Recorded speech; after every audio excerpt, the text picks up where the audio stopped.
Hey, what's up, guys? Jag from Jaggy Sports, and hit subscribe, hit like, and hit notification on that on the bottom of the screen. So, here's the deal. A couple trades in the NBA today, this morning, and I think about 30 minutes ago. Well, by the time I upload this, it'll be like an hour or 2 hours, maybe. So here's the deal. These ones don't make any sense to me. I don't know. A lot of people think that teams are supposed to get fair trades. I just don't see that in today's trades. So let's break it down. CJ McCollum, the biggest name this morning, to head to the Pelicans in exchange for Josh Hart, a pick, Thomas Satoransky, and somebody else. I can't remember. So to note, to present, Portland has given up CJ McCollum and Norman Powell and Robert Covington. They have Damian Lillard now. That's it. And Nurkic. So you tell me, does Damian Lillard want to stay? Also, this just happened. Sacramento Kings gave up Tyrese Halliburton and Buddy Hield and somebody else, I can't remember, pick I think it is, for Sabonis, Justin Holiday, and I think that's about it. So check these clips out. Tell me what you think. Let's do some freaking analysis after this, because I'm stunned at today. You know what I mean? I'm stunned at the teams that were involved, and quite frankly, I'm stunned at Portland, and I'm stunned at Sacramento. Check it out. Let's get right to it, because there's been a trade seemingly every hour this morning, and we're going to get to the Indiana Kings trade in just a moment. But I want to start with arguably the biggest star who was traded today, and that is Blazers guard CJ McCollum, who is on the move. So after some chatter about CJ's future with the Blazers the last few days, the Pelicans, they've acquired him from the Trailblazers in a package that is centered around Josh Hart, a first-round pick. McCollum and the Blazers, they're parting ways after 9 seasons together. And here you can take a look at the trade details. So the Pelicans, they get CJ McCollum, Larry Nance Jr., Tony Snell, and the Blazers, they get 4 players headlined by Josh Hart, a protected first-round pick, and 2 second-round picks. So now I want to bring in the man who's breaking all of the trade news this morning, senior insider Adrian Wojnarowski. So Woj, how did this deal come about? Well, New Orleans had been in real dogged pursuit of CJ McCollum. They've wanted a high-level playmaking guard. If you remember back in free agency, they pursued Kyle Lowry. He went to Miami. They checked in with De'Aaron Fox in Sacramento and couldn't pry him away. But they got CJ McCollum, and this is a player who I think for New Orleans, they want not just certainly for the short term, but to be a player long term to pair with Brandon Ingram and of course Zion Williamson when he comes back. And this was someone who David Griffin really, really coveted. I think CJ McCollum certainly warmed to the idea of New Orleans in recent days when the idea was brought to him. And while, listen, he loved Portland, he is a huge part of that community. I think he knew they were ready to move on, and that New Orleans was a team that really wanted him, has big plans for him. And now he comes into a team that started 1-12 and it's moved before the All-Star break into the last play-in spot. Yeah, absolutely. And now, of course, with the news of this trade, my mind, Woj, it goes to Damian Lillard and his future in Portland. And Lillard, he's been sidelined since December 31st. He had abdominal surgery on January 13th. So what is Portland's plan for Lillard in light of this trade? They're still building around Damian Lillard in Portland. And they're not making any moves there, certainly without him understanding what the next steps are and how they're proceeding. And what they have now, they created today a $21 million trade exception that they can use. They have the potential of $60 million in cap space this summer, and now a number of first-round picks, including their own. They get New Orleans pick today that they would get in this draft if it falls between 5 and 14, I'm told, lottery protected.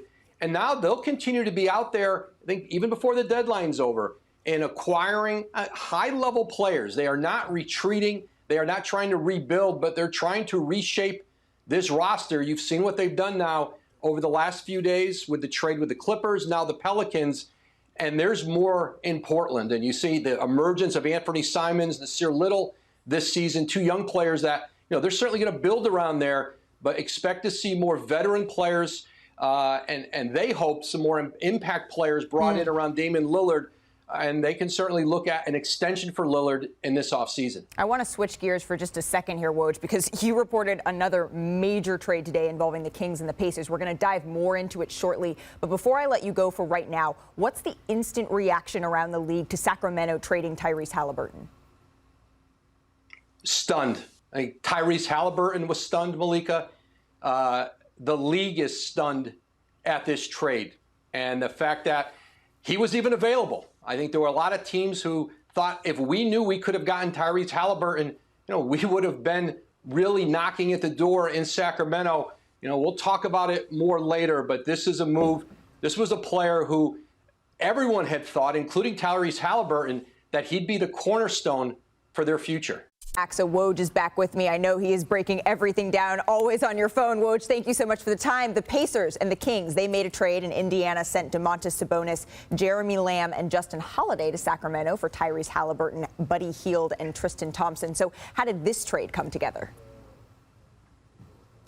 Well, Sabonis had certainly been a player that Indiana had been talking about throughout the league and talking with a number of teams about his availability, both he and Miles Turner. And the idea that they could get Tyrese Haliburton in a trade, I think, even exceeded Indiana's expectations. And, they looked at the trade Chicago made for Nikola Vucevic with Orlando and thought that was a comp. But to get this kind of a 21-year-old player from the Kings, I think not only surprising to Indiana, but the rest of the league. I think there was a lot of the reaction in the last hour since we reported it was if we knew Tyrese Haliburton could have been had, we would have really been aggressive and maybe pursuing him. And so this is a Sacramento team that certainly now continues to build around De'Aaron Fox. Obviously, they put Buddy Hield in the trade to Indiana.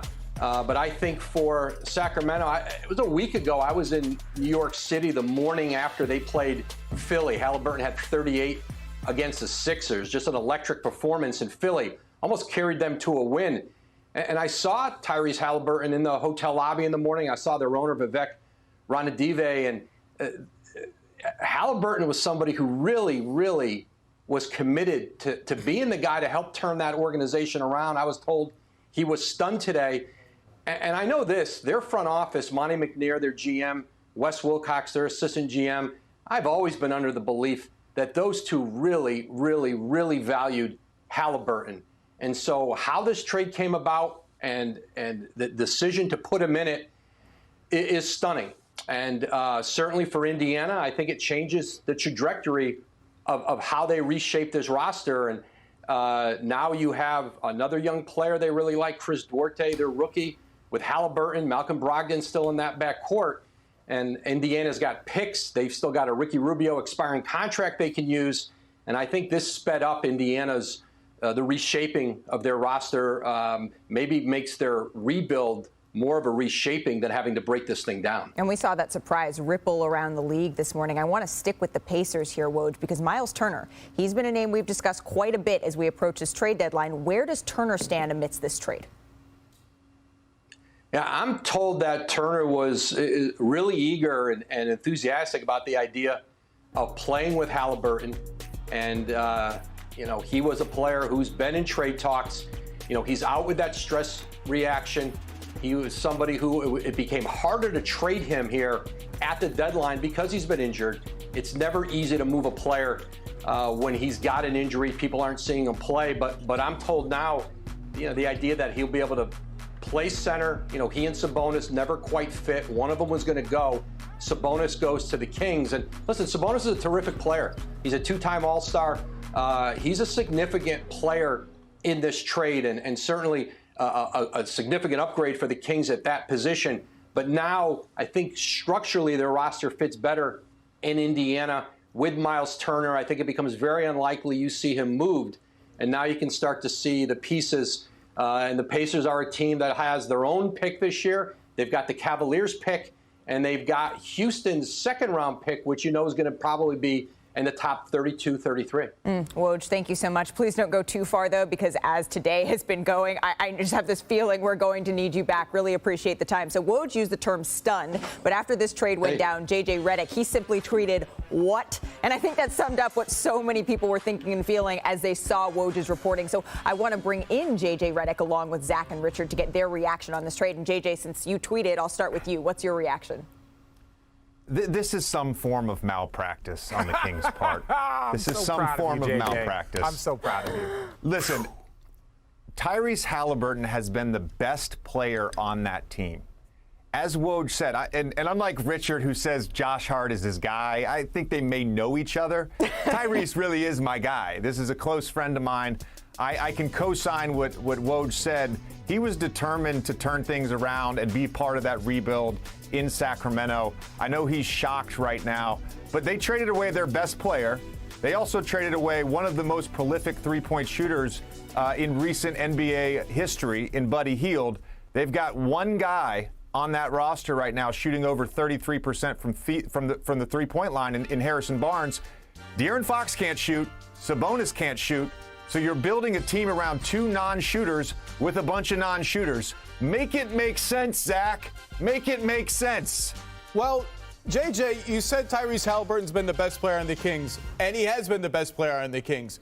Domas Sabonis has been the best player on the Pacers. Look, I know our inclination is always to laugh at the Kings, hashtag Kings. They got a really good player in Domas Sabonis who's going to help their team. But I do think Indiana won the trade simply for this reason. Tyrese Halliburton, Domas Sabonis, put them side by side. Tyrese Halliburton's younger.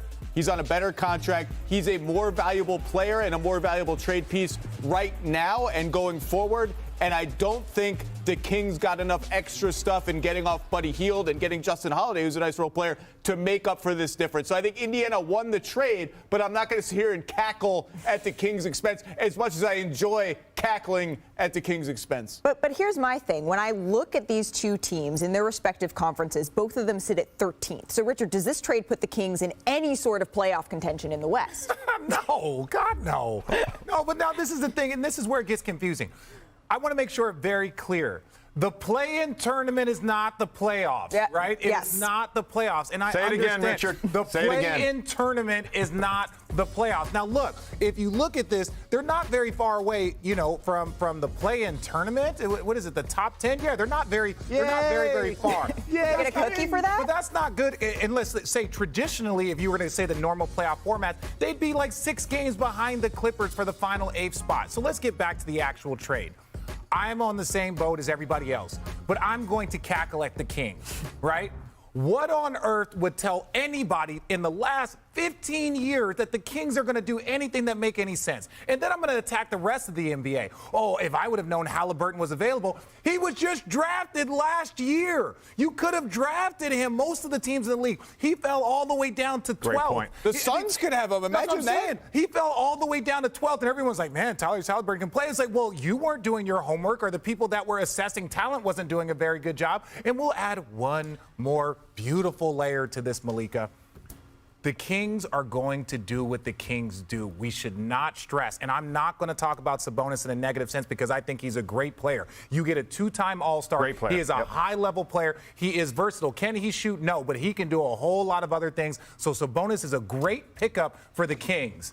I'll say that. But okay, so JJ, who won this trade? Oh, the Pacers clearly won this trade. Yeah. The Pacers clearly won this trade. And to Richard's point, I know it's a point of contention with Tyrese. They said his jump shot wouldn't translate. He's at just under 42% from 3 on a pretty high volume in 2 seasons. I think the sample size is large enough to say that his jumper translate. To me, he's the guy that makes the right play every time. He gives you playmaking. He gives you shot making. He moves the ball and he defends. And by the way, he loves basketball. Like, find me another 21-year-old guard that's doing that right now. There's not many of them out there. I do not understand this trade if I'm the Kings. I do not understand it. I think there was a sense around the league, too, that potentially De'Aaron Fox was going to be the one available, and Woj ended up stunned. Like, that's the word he used, and that's the word that I'm reading on JJ Redick's face right now. JJ, thank you so much for joining us today. We're going to be seeing you much more this week, I am sure. But coming up, this was actually supposed to lead our show this morning, but then, things happened. What would a Simmons for Harden swap actually look like? Bobby Marks is standing by to break that down. That's next.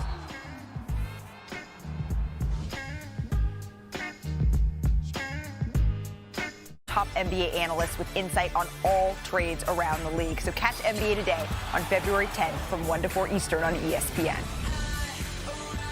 Wake up at 7. Malika, looking forward to that. Breaking news into First Take this morning, courtesy of our Adrian Wojnarowski. The Portland Trailblazers and New Orleans Pelicans did a trade there. You can see the full details. CJ McCollum, the main name. Obviously, Larry Nance and Tony Snell as well. I will get your reaction, JJ Redick, to the deal first. I like this deal for the Pelicans. It certainly gives them a solid chance to be in that play-in game this year. I don't think they're getting up to the 6th seed this year. And in the long term, it's a piece that they can have locked in. It'll make Zion happy. So I think it's fine. I think it's fine. Fine. Yeah. It means absolutely nothing to me. I'm disgusted we're even talking about it. I'm very disgusted. Why? Because I'm a fan of C.J. McCollum, and I want to see him on a legitimate contender. Yeah, there you go. The fact that you're getting moved to the New Orleans Pelicans, we all know New Orleans ain't going nowhere this year. And I no disrespect to Willie Green. I'm very happy for him that he's got the head coaching job, that David Griffin hired him to do that job. They've won about 3 straight, if I remember correctly. They haven't had Zion.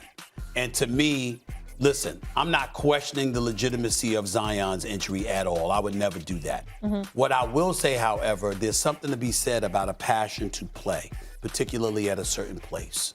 And I think I've just gotten the impression that ever since he arrived in New Orleans, he's had 1 foot in, 1 foot out because he really doesn't want to be there.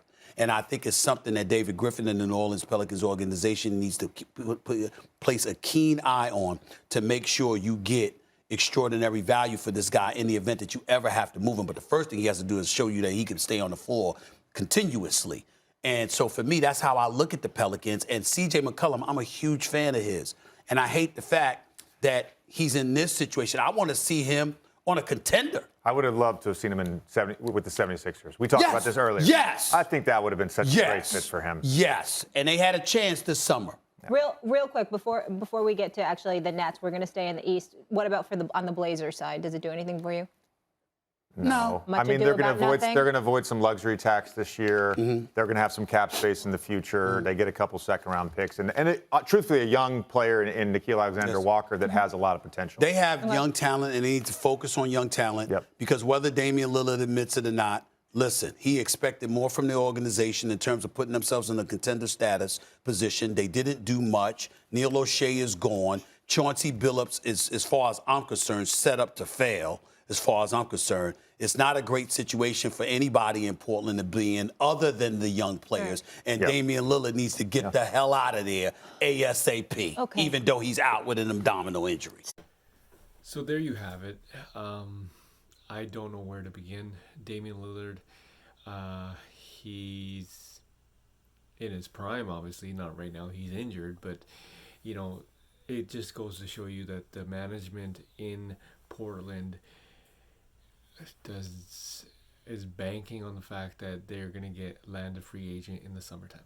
That's who they're banking on because they got all this cap space now, and that's what they're banking on.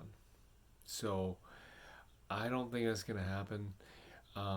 You don't really have a team. You have Damian Lillard and Nurkic. Now tell me why somebody would want to team up with Damian Lillard, but you got nobody else. You know what I mean? Like, you got me. Bradley Beal is a free agent. James Harden is a free agent. So I think Portland really, really dropped the ball on that one. But give me your opinion. Tell me what you think about this trade. And tell me what you think about this trade. Sacramento Kings gave up 21-year-old Tyrese Halliburton, who is supposed to be an like eventually insane player, and they gave him up for, as well as Buddy Hield, they give him up for Sabonis, and nothing wrong with Sabonis. He's a really good player, but Tyrese Halliburton, man, he's on the come up, and you gave him up. Sacramento, for as long as I can remember, has made some really dumb moves. I just don't know where to begin with this one. Tell me what you guys think. Tyrese Halliburton,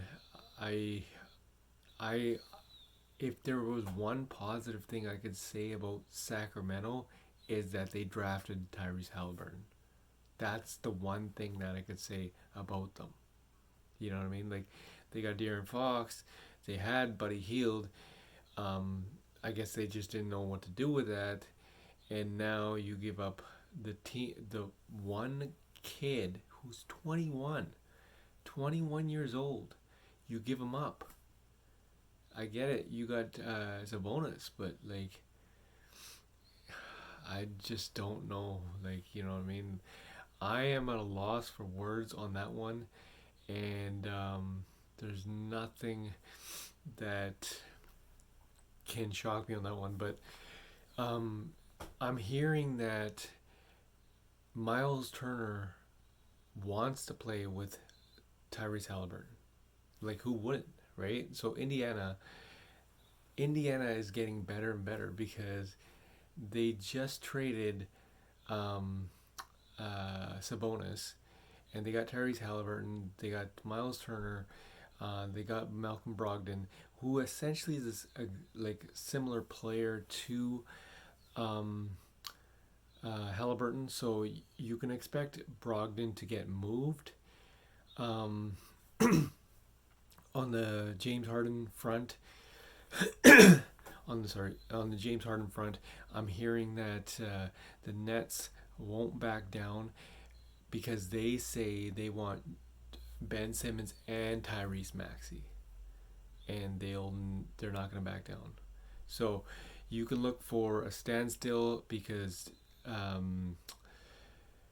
I'll tell you one thing, Daryl Morey's not going to give up Maxey, and they are just going to wait it out, and I think they're going to go on to plan B. They are going to go to plan B and try to get Tobias Harris moved out, to get his contract moved out, to try to get Ben Simmons moved out, and just try to go after Ben Simmons outright because they're clearly over the cap, and that's it for the Ben Simmons drama and James Harden drama. But today's trades, they just leave me at a loss for words.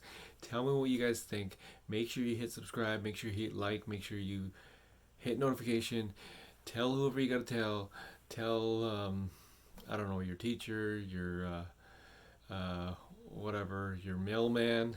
Tell your mailman. Tell your UPS mailman. Tell your Uber driver. Whatever you gotta do. Yeah, make sure you guys hit subscribe, and I'll give you all the content as soon as it breaks down, as soon as I hear it, and yeah, hopefully something big goes down. You got 48 hours, kids, 48 hours, and this is looking like it's gonna be a big deal before Thursday. Jag Mangat, Jaggy Sports.